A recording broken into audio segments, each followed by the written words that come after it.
Tatizo liko wapi? Mbona ueleweki? Hebu unazunguka zunguka. Tatizo liko wapi? Sijapendeza, nimependeza. Wewe una kivaa nini mtoto wa kiume mpaka sasa hivi jamani?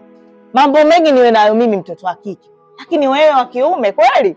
Punguza gubu basi mpenzi. Mimi sinamalizia. Gubu gani bwana? Unataka mpaka tukienda kule shule iwe imeshaisha. Akina ina haja gani sasa mpaka sasa hivi tumechelewa? Watu wameambiwa muda mrefu shule inaanza mpaka sasa hivi. Chafu bwana. Sijui unajipaka nini? Si mtoto wa kiume sijui haya endelea. Mwanamke wewe una maneno wewe. Twende tujichwae. Wedi.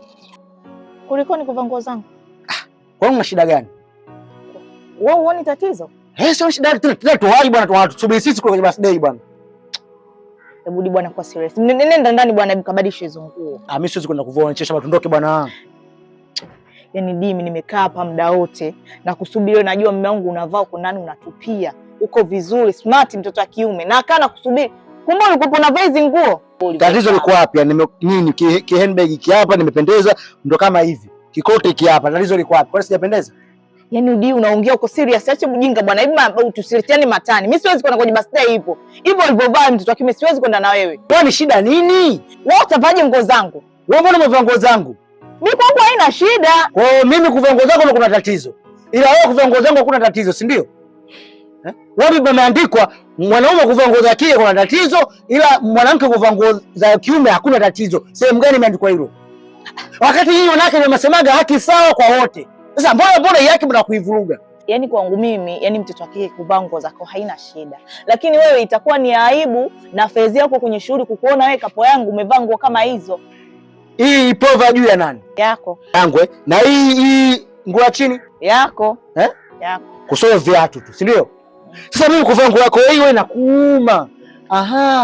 Kumbe mkuki kwa nguo kwa binadamu mchungu, si ndio?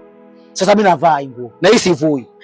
Sivui, nimejiandaa kwenye kioo, imenitoa kinoma. Mimi sivui nguo. Nataka nijue leo tofauti gani ambayo wewe mwanamke anaweza kuvaa nguo za kiume ila mwanaume hawezi kuvaa nguo za kike. Sasa sikia nikwambie. Sawa. Mimi siwezi kwenda na wewe umevaa hivyo. Tukatiane haibu, wakati wewe ndo kapo yangu. Kila mtu na kapo yake kule. Nakaa na wewe vipi? Wewe aibu utaona wewe. Aibu utaona wewe. Kwa sababu wewe umevaa nguo zangu na mimi navaa nguo zako. Tena watu ndio tunaona yes, hayo ndio umependeza. Umeshinda baba. Sikiliza. Wewe kama una chongo mimi naenda bwana. Unaendaje hivyo? Mimi naenda, tatizo liko wapi la yu? Muda unaenda sasa hivi tunasubiri sisi kwenye birthday kule. Bwana mimi siwezi kwenda hivyo. Bwana kama unataka. Wadi! Asa unaenda wapi? Jamani yule anaongoza. Nenda wewe baba. Nenda umeshinda. Nenda kantia aibu. Kantefezea huko mbele za watu.